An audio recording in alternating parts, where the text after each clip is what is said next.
बिस्मिल्लाहिर्रहमानिर्रहीम, अस्सलाम वालेकुम, वेलकम टू माय चैनल। आप देख रहे हैं रेहाना रज़ा ऑफिशियल, माय यूट्यूब चैनल। और अगर आपने अभी तक सब्सक्राइब नहीं किया तो सब्सक्राइब कर लें, क्योंकि आज बहुत ही ज़्यादा सैड न्यूज़ आपके साथ शेयर कर रही हूँ। क्योंकि शायद हम पाकिस्तान में नहीं, हम शायद जंगल में रहते हैं, जहाँ पे बार बार हम इस तरह की खबरें सुनते हैं। बहुत ही अफसोसनाक वाक़या जी आपके साथ बता रहे हैं जी। मुल्तान से कराची जाने वाली ज़करिया एक्सप्रेस में जो है ना, वो ट्रेन जो कि एक प्राइवेट ट्रेन है, उसमें जो है ना अमले ने खातून के साथ ज़्यादती की है। जो ये खातून थे ये तलाक याफ्ता थी और इनके बच्चे जो हैं वो मुजफ्फरगढ़ मुल्क में रहते थे और इनका ससुराल जो है ना मुल्तान मुजफ्फरगढ़ में था। और ये लड़की जो है ना कराची की रिहायशी थी। 1.5 माह कबल इनकी तलाक हुई थी लड़की की, और उसके बाद इनके बच्चे जो है ना वो शोहर ने और ससुराल वालों ने अपने पास रख लिया था। ये लड़की माँ की ममता से मजबूर होकर अपने हाथों के मैं तो अपनी बच्चों से मिलने जाऊंगी, क्योंकि इन्होंने अकेले ट्रैवल किया है कराची टू मुल्तान, फिर ये अपने ससुराल गई हैं। 26 मई को ये पहुंची हैं जी मुजफ्फरगढ़।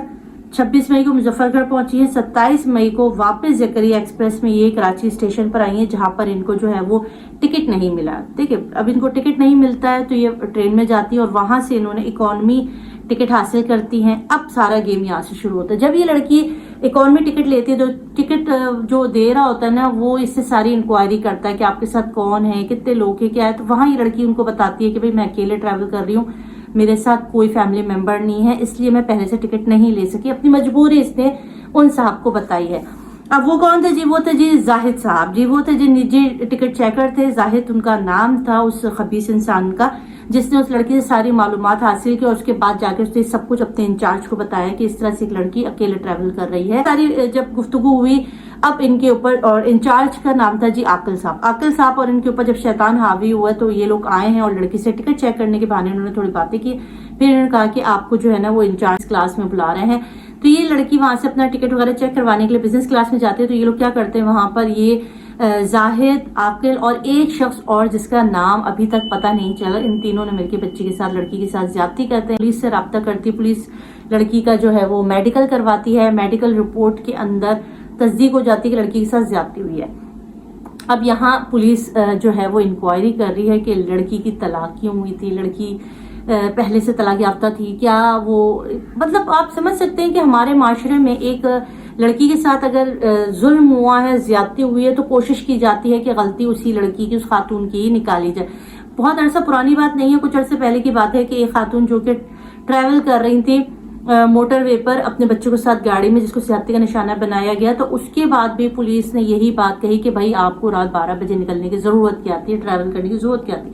यानी कि माशरे को नहीं सुधारना है, खवातीन को ही ये बात सुनाई जाएगी कि आपने अकेले ट्रैवल क्यों किया। अब यहाँ पर उस बच्ची के ससुराल में पता कि जा रहा लड़की की तलाक क्यों हुई थी, उनके शोहर का बयान लिया जाएगा, उनके ससुराल का बयान जाएगा, लड़की को करैक्टर सर्टिफिकेट दिया जाएगा कि लड़की करैक्टर वाइज ठीक थी। उसके बाद फिर मुल्जमान के खिलाफ कार्रवाई होगी। इंतहाई अफसोसनाक चीज है। हवा की बेटी पाकिस्तान जैसे मुल्क में सेफ नहीं है। बहुत अफसोस की बात है। इसीलिए हम आए दिन इस तरह के वाकयात सुनते रहते हैं और ना हम अपनी आंखों से इस तरह के लोगों को, कभी जैनब वाला जैसे बच्ची जैसा वाकया होता है, कभी और इस तरह के वाकयात होते हैं, कभी दुआ जैसी बच्चियों के साथ वाकयात होते हैं। तो इस मुल्क में खवातीन को इंसाफ कब मिलेगा? इस मुल्क में खवातीन के साथ बराबरी वाला सलूक कब किया जाएगा? कल वालों से जो है ये मालूमात हासिल कर रही है। बहुत अफसोस की बात है। अब बच्चियां जो है वो ट्रेन में भी जो है वो उससे महफूज नहीं है, खवातीन ट्रेन में भी महफूज नहीं है। और अब ये सारे मामले को जो है वो पेश किया जा रहा है। अब किसी और रुख की तरफ इस तमाम मामले को कहीं और लेकर जाया जा रहा है। देखने की बात है कि हमारे आखिर कब तक ये सिलसिला चलता रहेगा, कब तक खवातीन की किस्मत दरी होती रहेगी। इस खातून का नाम और फेस में आपके सामने नहीं दिखा रही, क्योंकि इसकी इज्जत हमारी इज्जत, हमारे मुजरमों को लटकाया नहीं जाएगा ना रोड पर, जब तक इबरत का निशान नहीं बनाया जाएगा तब तक ये चीज़ें होना बंद नहीं होंगी। बहुत बहुत शुक्रिया। अगर आपने आज की वीडियो पसंद की तो जरूर चैनल को सब्सक्राइब करके लाइक कर लीजिए, क्योंकि आपको मेरे वीडियोस पे इस तरह के मेरे चैनल पर आपको ऐसी वीडियोस मिलती रहती हैं। उम्मीद है, होप कि अल्लाह पाकिस्तान का हामी नासिर है। अल्लाह पाकिस्तान को अपने ज़ुबान में रखे और इंसाफ का जो इंतज़ाम है, इंसाफ लेने का जो निज़ाम है, उसको आसान बनाए। अल्लाह हाफिज़।